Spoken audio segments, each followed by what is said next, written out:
Hi అమ్మ, రండి మెంతి పసుపు చేద్దాం. చాలా ఆర్డర్స్ ఉన్నాయమ్మా ఈ మెంతి పసుపుకి. దాదాపు ప్రతి వారం చేస్తానే ఉంటాము. చూసేయండి నేను అలా చేస్తున్నాను. ఇలా పసుపు ఒక బౌల్లోకి తీసుకొని ఎండబెట్టి పౌడర్ చేసిన కరివేపాకు పౌడరు, ధనియాలు, మెంతులు, జీలకర్ర పౌడరు, కచ్చా పచ్చాగా దంచిన వెల్లుల్లిపాయలు పేస్ట్. వెల్లుల్లిపాయల గురించి ఒక విషయం చెప్తానమ్మా. కారంలో కూడా చాలామంది అడుగుతున్నారు వెల్లుల్లిపాయలు లేకుండా ఇస్తారా అండి అని. అలాగే పసుపులో కూడా చాలామంది అడుగుతున్నారమ్మా వెల్లుల్లిపాయలు లేకుండా మెంతి పసుపు ఇస్తారా అని. ఖచ్చితంగా మన దగ్గర ఇప్పుడు అవైలబిలిటీ ఉన్నాయమ్మా ఈ రెండు కూడా. సరే, ఇవి వంటామదము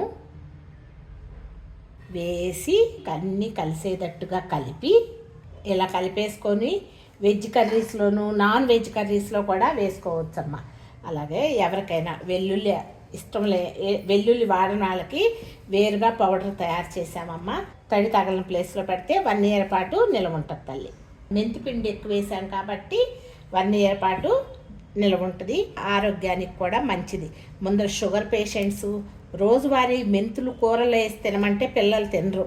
ఇటువంటి వాళ్ళకు కూడా ఈ మెంతి పసుపు బాగా పనిచేస్తుంది. ఒకసారి ట్రై చేయండి.